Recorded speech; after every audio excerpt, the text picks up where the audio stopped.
The Lagos state government says that all 179 people on isolation who had contact with the coronavirus index case in Nigeria have been released. They all tested negative to the coronavirus, including 40 recorded cases in Ogun State. Health Minister Osage Ehanire, in its live broadcast earlier today, said that the contact to the index case has also tested negative and will be set free soon, while the index case, who is clinically stable, he says, will also gain his freedom next week after the contact case is released. This much, the minister said. Take a listen. Nigeria has not placed a travel ban on any country passport or flights. Between 7 January and 12 March 2020, a total of 42 people who met our case definition have been screened for COVID-19 in 6 states: Edo, Lagos, Ogun, Yobe, Rivers, Kano, and the FCT, of which 40 tested negative and 2 were confirmed positive. And these 2 are the index case and the contact of the index case in Lagos, and we have had no deaths from COVID-19. The index case is clinically stable and is much improved. Steady progress till early next week will guide the medical team in discharging him. The second confirmed case, a contact of the index case, is testing negative for the virus now, meaning he has cleared the virus and will be allowed to go home. Due to the COVID-19 outbreak, the Federal Ministry of Health reviewed the policy to allow passengers without yellow card or proof of vaccination to board their flight to Nigeria, with the understanding that they will be given yellow fever vaccination on arrival at our point of entry. The vaccination is free of charge, and the yellow card is at a nominal cost. This is in the interest of the health security of the public and also of the passengers themselves. That's part of what the minister said in a briefing earlier today. Just very quick information now for you. What we know of the coronavirus as it stands today is that globally it has hit the 5,000 mark and raising a lot of concern for countries, especially in Europe, where we understand that Italy is now being confirmed. As a matter of fact, Europe as a whole has now been confirmed as the epicenter where this is being propagated. And also a lot of concerns coming out from that region in the world as we stand today. Italy has been worse hit, with businesses being shut down, schools being closed. We understand that markets have also been closed. And here at home, the Lagos coronavirus situation has been that which has been a bowl of satisfaction, if you will, when the minister gave that briefing earlier this morning, when he said that we have only 1 case still who will undergo the process. He's clinically stable, the minister has been telling us, and that as soon as we have that clearance, he also will go home, including that of the index case and the contact case that were recorded initially. The Lagos state government has said that 179 of those who were quarantined and were tested have all come out with results that proved to be negative for that process which they had to undergo. The minister, that will be the Commissioner for Health in Lagos State, Mr. Akin Abayomi, has also said that they will be watching very closely as borders remain manned. Entry points into the country are also manned, and to ensure that the coronavirus epidemic doesn't spread and doesn't even get in the first place. So those measures that you see when getting into the country from the airports, the thermometers that are being used to test people, and those surveillance materials that are being used and equipment are very much in in space to help us understand more how the government is going about to tackle this. Let's take the discussions a notch further. A double shock of COVID-19 and falling oil prices brings the specter of recession upon continents, including the Middle East and indeed Africa, according to experts. The benchmark Brent crude oil price fell below the $34 per barrel price on Tuesday, owing to many factors sending shocks throughout the financial markets across the world. Zakabala is an economist. He joins me on State of the Nation to look at this very important aspect to the coronavirus and the effect it brings upon our country. Many thanks indeed for coming on State of the Nation. How much impact of the coronavirus can be linked to the fall in oil prices? Okay, this is the way to analyze it and explain it. What has happened this time around cannot be described as a cyclical shock or a cyclical disruption or volatility. This can best be described as an unpredicted shock, volatility, and disruption. We said unpredicted because the coronavirus took everybody by surprise. Generally, when you want to talk about crude oil prices globally, and when you want to predict it, you probably predicate it on probably production peaks. You know, you look at the sentiments of OPEC and non-OPEC countries. You also look at what we call global dynamics, like the relationship between probably superpowers like China, US, you know, Brexit. You look at relationship between countries like US, Iran, US, Venezuela, and the rest. But what happened in this case is coronavirus came out of the blues. And what it generally causes is it rubbish the prediction and calculation of pundits, calculation and prediction of global leaders, calculations and predictions of even OPEC and non-OPEC members. And it has finally exposed the vulnerability and fragility of humanity. But as humanity, we must confront it, we must face it, we will fight it, and possibly defeat it. Now obviously, this is a problem to the recently passed budget here in our country, Nigeria. The benchmark oil that was set by that, and members of the House of Representatives have been voicing concerns on this. But what are we up against when you look at how the budget, the spending figures we're supposed to record in the year 2020, as to how that disruption that you talk about is fitting into that space? But what do you think this will result to? Do we have to make amends? Do we have to shift?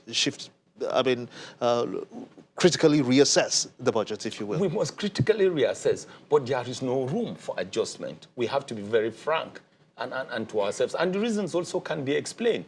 What is happening to us, we will be hit on both fronts, you know, both sides. The first one is the one that has to do with our revenue generation. You know, you're talking about a country like China, you know, that has processing facilities, in this case called refineries.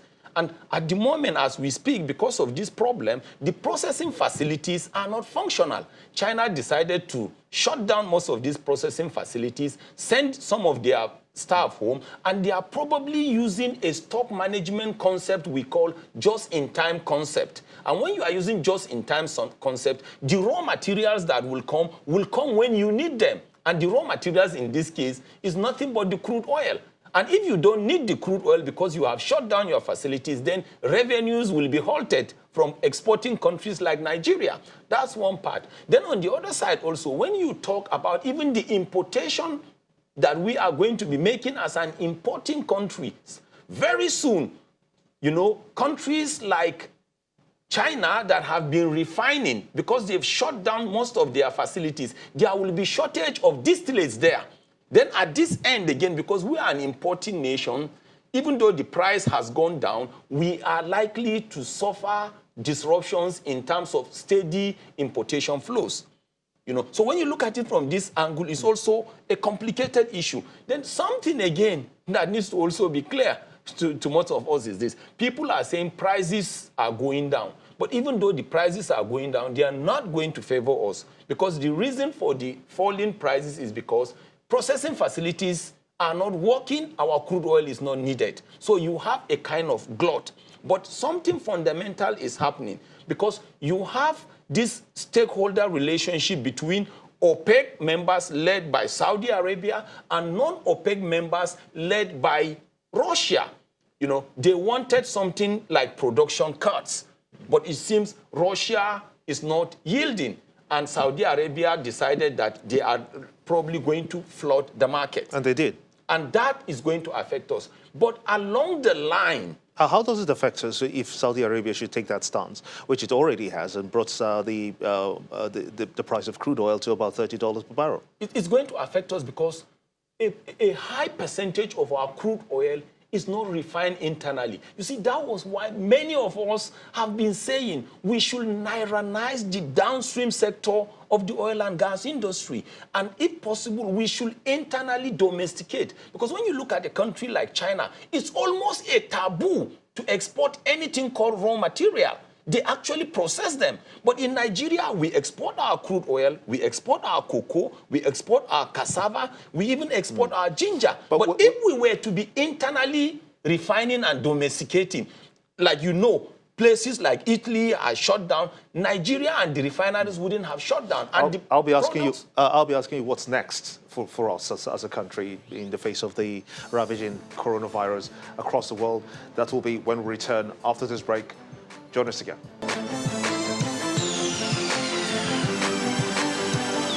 Welcome back to State of the Nation. We're analyzing the impact of the coronavirus on oil prices. Zach Abale is an economist and still here with me in the studios. But are we in such a tight spot, do you think? Because this is a time, definitely, when the government is spending more out of the purse. Because you said this is just an exigency we didn't expect. Yes. But do we have that money to survive the impact of the virus?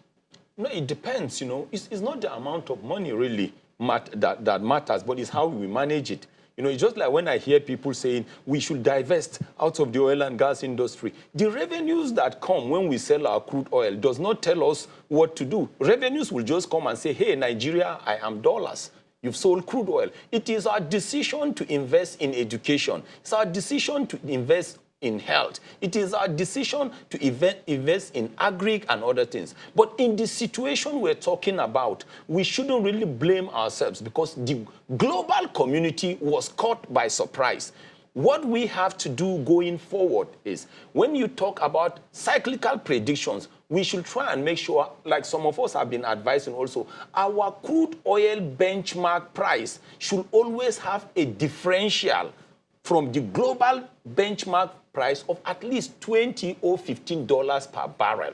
We shouldn't be too optimistic because even if the money comes much, it will just help us to have a surplus budget. But the differential we've had is about $2 to $3. Exactly. So, and that's why we should always be careful because most of the time there are things, there is a concept we call the concept of cyclical shock. But this one is an unexpected shock that exposed the vulnerabilities of even bigger countries, more organized countries. But if we were to be refining internally, we wouldn't have been affected because we will only be producing the distillates and will have been selling even to the West African coast, West African region, Central region, and even South Africa. So all we are saying is this. This is a time for us to know and internally domesticate everything, whether it is crude oil. So it's an advantage for us to make those amends. Of course, regardless of, this one has nothing to do with PIB or whatever. This tells us that with this shock, if we were to have functional refineries, we will have still been moving our crude oil through the pipelines or using wagons or whatever in Naira.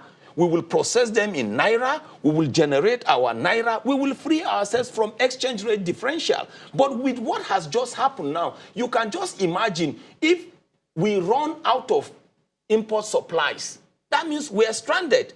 Our crude oil cannot be sold because refineries or facilities there are shut down. We cannot import the distillates we need because there will be no supplies. So this is like a wake-up call.